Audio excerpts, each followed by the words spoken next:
Salut à tous et bienvenue sur la chaîne Soul Therapy. Mon nom est Siam Lee et je suis hypnothérapeute de formation et donc passionné aussi de la science du cerveau et des comportements humains. Et aujourd'hui, en fait, je voudrais vous parler d'un sujet super intéressant qui est la méditation et comment bien méditer. Donc pour ma part, j'ai passé pratiquement 5 ans en Inde où j'ai pu du coup expérimenter pas mal de choses et notamment la méditation, apprendre des techniques que vous ne trouverez peut-être pas sur le net. Et donc aujourd'hui, je viens pour vous partager tout cela. Mais avant qu'on passe aux techniques, je voudrais partager avec vous une vision peut-être un peu plus scientifique sur ce qui se passe lors d'une méditation au niveau de votre cerveau. Pour justement les personnes qui ont besoin d'être un peu plus pragmatiques et de se dire pourquoi je méditerai, en fait, quels sont les bénéfices de la méditation. Donc pour faire simple, je vais juste vous donner quelques notions pour comprendre comment fonctionne notre cerveau. Il faut savoir que notre cerveau crée des ondes cérébrales qui sont en réalité des fréquences. Et donc ces fréquences, plus elles vont être élevées, plus elles vont permettre à notre cerveau d'être alerte sur tout ce qui se passe dans notre environnement à l'extérieur de nous. Je vous donne un exemple. Si par exemple vous avez besoin de vous déplacer, prendre les transports, donc vous avez besoin de comprendre tout ce qui se passe autour de vous, de pouvoir anticiper plus ou moins les dangers potentiels qui peuvent arriver. Et donc là, vous êtes dans ce qu'on appelle les ondes bêta. Si vous êtes dans un état un peu plus calme, par exemple vous lisez un livre ou peut-être vous regardez cette vidéo mais dans un environnement très calme, vous allez descendre dans ce qu'on appelle les ondes alpha. Et donc quand vous allez être capable de couper complètement avec les stimuli de l'extérieur et vous allez être capable de faire ce travail, d'être en introspection avec vous-même, le cerveau, lui, va être capable de descendre dans ce qu'on appelle les ondes θ. Et donc les ondes θ, elles sont importantes parce que quand vous êtes dans ces ondes-là, ce qui se passe, c'est que votre cerveau se libère de beaucoup de choses, se libère de beaucoup de charges, de stress, puisqu'il n'a plus besoin de se focus sur l'extérieur. Et donc il va être capable de travailler différentes zones. Et donc ça a été prouvé, on a fait des encéphalogrammes sur des grands méditants. Et on a pu voir en fait que certaines zones de leur cerveau étaient beaucoup plus développées, étaient beaucoup plus actives qu'une personne lambda. Et donc c'est en ça que la méditation est si importante, parce qu'elle va vous permettre d'accéder à des zones de votre cerveau dont vous n'avez pas l'habitude. Et aussi, prenez l'exemple d'un ordinateur. Quand vous voulez qu'il fonctionne plus vite, vous allez défragmenter le disque pour permettre à l'ordinateur en fait de réorganiser un petit peu toutes les informations que vous avez. Et voilà, c'est exactement la même chose quand vous méditez. Vous donnez l'espace, le temps à votre cerveau en fait de réorganiser toutes les idées, toutes les émotions aussi. Et donc, de par ce fait, ce qui va se passer, c'est que vous allez être plus clair par rapport à tout ça. Vous allez être plus focus, vous allez prendre plus de recul et vous allez être capable aussi d'accéder plus rapidement à toutes ces informations.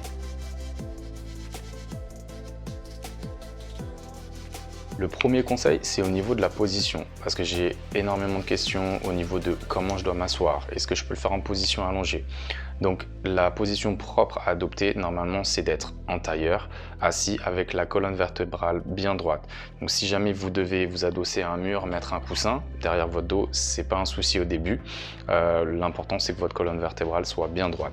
Par contre, l'essentiel aussi pour les gens qui commencent, c'est d'être dans une position qui est confortable. Donc si vous ne pouvez pas adopter cette position en tailleur, que vous avez des douleurs au niveau du dos, au niveau des genoux, au niveau des chevilles, il vaut mieux privilégier une position dans laquelle vous êtes confortable et vous ne sentez aucune tension. Et si vous avez besoin de vous allonger en soi, c'est pas non plus un problème. Par contre, attention à pas vous endormir. Autre chose aussi au niveau de la position des mains qui est essentielle. Donc normalement, la majorité du temps, on va avoir tendance à ouvrir les mains comme ça et les placer vers le ciel pour pouvoir recevoir, être en position de réception des énergies.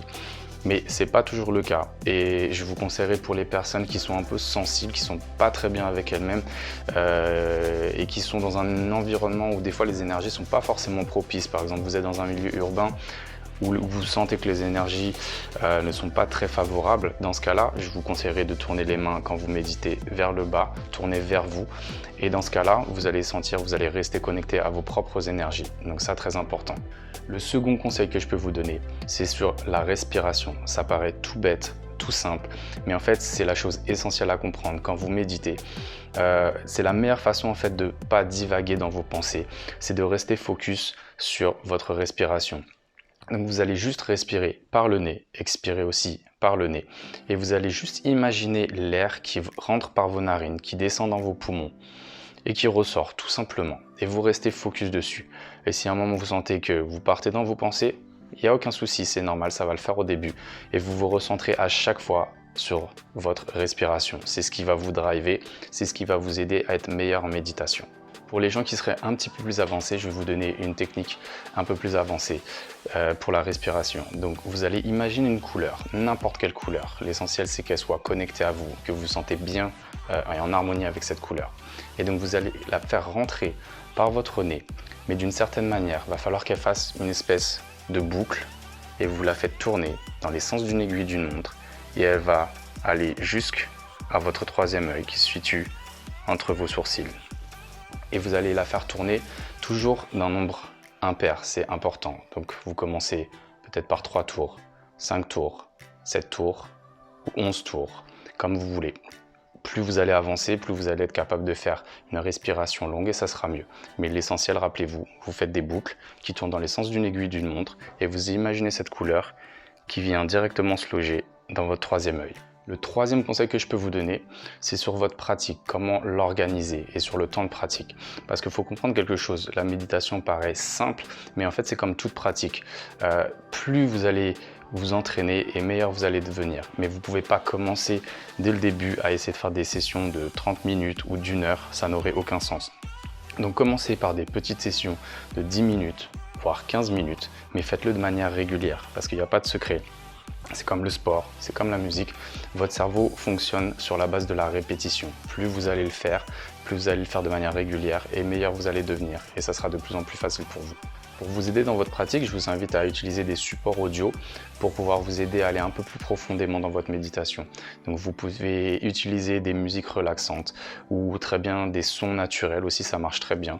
Mais je vous invite plutôt à utiliser des choses naturelles, des instruments aussi qui sont naturels plutôt que des choses électroniques. Et donc le quatrième et dernier conseil que je voudrais partager avec vous, c'est une technique que j'ai appris quand j'étais en Inde, en Himalaya, et en fait c'est au niveau de vos yeux. Donc c'est une technique pour vous aider en fait à vous plonger plus profondément en méditation. Et donc ce qui se passe, c'est qu'en fait les yeux sont une extension de votre cerveau et donc le nerf optique qui est relié directement au cerveau. Quand vous créez cette tension, ça va vous permettre de plonger beaucoup plus profondément dans votre méditation. Donc je vais vous montrer ce qui va se passer, c'est que vous allez juste tourner vos yeux vers l'intérieur, vous allez regarder en l'air comme ceci. Et quand vous êtes comme ceci, vous allez juste tout doucement relâchez vos paupières et les fermez et vous voyez les paupières vont trembler légèrement et vous maintenez cette tension peut-être pendant 30 secondes, 1 minute, vous n'avez pas besoin de forcer trop non plus et vous allez relâcher vos yeux et au moment où vous allez relâcher vos yeux, vous allez voir que par réaction, en fait, votre cerveau va détendre tous vos nerfs, tous vos muscles et ça va vous aider à complètement vous relâcher. Voilà, c'est tout pour moi pour cette vidéo. J'espère que vous avez appris des choses intéressantes et si c'est le cas, n'oubliez pas de liker la vidéo, abonnez-vous à la chaîne et je vous dis à très bientôt dans la prochaine vidéo.